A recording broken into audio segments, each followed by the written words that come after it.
നമസ്കാരം. സസ്പെൻഷനിലായ IAS ഓഫീസർമാരിൽ വ്യവസായ director K ഗോപാലകൃഷ്ണനെതിരായ നടപടി അവസാനിപ്പിക്കാൻ ചീഫ് സെക്രട്ടറി അധ്യക്ഷയായ റിവ്യൂ കമ്മിറ്റി ശുപാർശയെത്തുമ്പോൾ അതിന് പിന്നിലെ സമ്മർദ്ദമെത്തിയത് തമിഴ്നാട്ടിൽ നിന്നെന്ന സൂചന. തമിഴ്നാട്ടിലെ ഉന്നത രാഷ്ട്രീയ നേതാവ് കെ ഗോപാലകൃഷ്ണനായി സമ്മർദ്ദം ചെലുത്തിയെന്നാണ് സൂചന.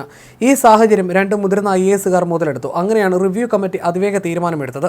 അതിവിചിത്ര നടപടിയാണ് റിവ്യൂ കമ്മിറ്റിയുടേതെന്ന് വ്യക്തം. ഒക്ടോബർ 31 ഗോപാലകൃഷ്ണൻ അഡ്മിനായ ആദ്യം മല്ലു ഹിന്ദു ഓഫീസേഴ്സ് ഗ്രൂപ്പും പിന്നീട് മുസ്ലിം ഗ്രൂപ്പും രൂപീകരിച്ചത് പുറത്തു വന്നതിനെ തുടർന്നുള്ള അന്വേഷണമാണ് സസ്പെൻഷനിൽ കലാശിച്ചത്. IASകാർക്കിടയിലെ ഐക്യം തകർക്കാനും ഭിന്നിപ്പുണ്ടാക്കാനും ഗോപാലകൃഷ്ണൻ ശ്രമിച്ചെന്ന് ചീഫ് സെക്രട്ടറി സസ്പെൻഷൻ ഉത്തരവിൽ ചൂണ്ടിക്കാട്ടിയിരുന്നു. തന്റെ ഫോൺ ഹാക്ക് ചെയ്തതാണെന്ന ഗോപാലകൃഷ്ണന്റെ വാദത്തിന് തെളിവില്ലെന്ന് പോലീസ് കണ്ടെത്തുകയും ചെയ്തിരുന്നു. എന്നിട്ടും വകുപ്പ് തല അന്വേഷണത്തിലേക്ക് പോലും കാര്യങ്ങളെത്തിയില്ല. ഗോപാലകൃഷ്ണന്റെ വിശദീകരണം അപ്പാടെ അംഗീകരിക്കുകയായിരുന്നു റിവ്യൂ സമിതി.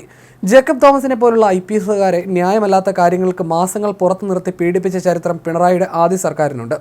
രണ്ടാം പിണറായി സർക്കാർ ഗോപാലകൃഷ്ണനോട് കരുണ കാട്ടുകയും ചെയ്യുന്നു. മതേതരത്വമാണ് ഇടതുപക്ഷത്തിന്റെ മുഖമുദ്ര. മതാടിസ്ഥാനത്തിലെ വാട്സപ്പ് ഗ്രൂപ്പ് ഈ പ്രഖ്യാപിത നയത്തിന് എതിരും. എന്നിട്ടും അതിവേഗം ഗോപാലകൃഷ്ണന് അനുകൂല തീരുമാനം വന്നു. അതേസമയം ഇദ്ദേഹത്തിനൊപ്പം സസ്പെൻഷനിലായ കൃഷി വകുപ്പ് സ്പെഷ്യൽ സെക്രട്ടറി N പ്രശാന്തിനെതിരായ നടപടിയിൽ തീരുമാനവുമില്ല. ഗോപാലകൃഷ്ണന്റെ സസ്പെൻഷൻ അവസാനിപ്പിക്കാമെന്നും ചാർജ് മെമ്മോയ്ക്ക് പ്രശാന്തിന്റെ മറുപടി കിട്ടിയിട്ടില്ലെന്നുമാണ് ശുപാർശ റിപ്പോർട്ട്.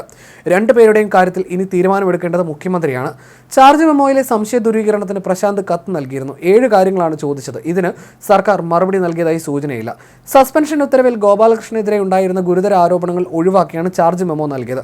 കേസെടുക്കാനാവില്ലെന്ന് പോലീസ് അന്വേഷണ റിപ്പോർട്ടിൽ വ്യക്തമാക്കിയിരുന്നു. ഈ രണ്ട് നീക്കവും ഗോപാലകൃഷ്ണനെ തുണച്ചു.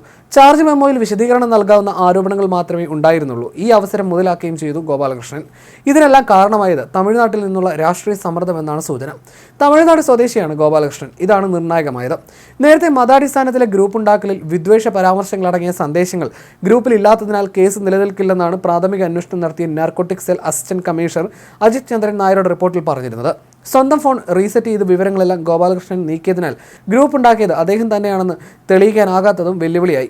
ഉന്നത CEO ആയിരിക്കെ താൻ ഫയൽ മുക്കിയെന്ന ആരോപണത്തിന് പിന്നിൽ ജയതിലകണെന്ന് ആരോപിച്ച് പ്രശാന്ത് സമൂഹ മാധ്യമത്തിൽ നടത്തിയ രൂക്ഷ വിമർശനമാണ് സസ്പെൻഷൻ വിളിച്ചു വരുത്തിയത്.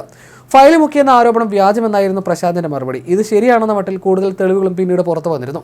കൂടുതൽ പ്രകോപിതനായി പ്രശാന്ത് ചീഫ് സെക്രട്ടറിക്ക് വക്കീൽ നോട്ടീസും പിന്നാലെ 7 ചോദ്യങ്ങൾ ഉന്നയിച്ച് കത്തും നൽകിയതും വിവാദമായിരുന്നു. 2019 തിരുവനന്തപുരം ജില്ലാ കളക്ടറായിരുന്ന കെ ഗോപാലകൃഷ്ണൻ 2013 ബാച്ച് IAS ഉദ്യോഗസ്ഥനാണ്. തമിഴ്നാട് നാമക്കൽ സ്വദേശിയാണ്. അമേരിക്കയിൽ സോഫ്റ്റ്വെയർ എഞ്ചിനീയർ ആയിരിക്കെ ജോലി രാജിവെച്ച് തിരിച്ചെത്തിയാണ് സിവിൽ സർവീസ് തിരഞ്ഞെടുത്തത്. പൊതുഭരണ വകുപ്പിൽ ഡെപ്യൂട്ടി സെക്രട്ടറി ആയിരിക്കെയാണ് തിരുവനന്തപുരം കളക്ടറായി നിയമിതനായത്. Malappuram collector, assistant collector, Kozhikode sub collector, Jalanidhi CEO, land revenue records director എന്നീ ചുമതലകളും അദ്ദേഹം വഹിച്ചിട്ടുണ്ട്. കേന്ദ്ര സർക്കാരിൽ കമ്മ്യൂണിക്കേഷൻസ് ആൻഡ് ഇൻഫർമേഷൻ ടെക്നോളജി വകുപ്പിൽ അസിസ്റ്റന്റ് സെക്രട്ടറിയായും സേവനമനുഷ്ഠിച്ചു. മെക്കാനിക്കൽ എഞ്ചിനീയറിംഗിൽ BTech ബിരുദവും ഫിനാൻഷ്യൽ മാനേജ്മെന്റിൽ ബിരുദാനന്തര ബിരുദവും നേടിയിട്ടുണ്ട്.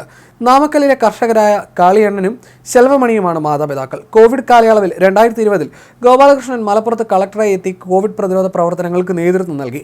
2013 അസിസ്റ്റന്റ് കളക്ടറായി ഗോപാലകൃഷ്ണൻ ഔദ്യോഗിക ജീവിതം ആരംഭിച്ചത് മലപ്പുറത്താണ്. പിന്നീട് കർമ്മമണ്ഡലം തിരുവനന്തപുരത്തേക്ക് മാറ്റിയ ഗോപാലകൃഷ്ണൻ ഉന്നതയുടെ CEO ആയി നിയമിതരായി.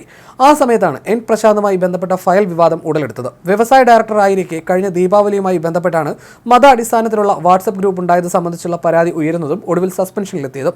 പക്ഷേ നാമക്കൽ സ്വദേശിക്ക് വേണ്ടിയുള്ള തമിഴ്നാട് സമ്മർദ്ദം സസ്പെൻഷൻ പിൻവലിക്കുന്നതിന് കാരണമാകുമെന്നാണ് സൂചന.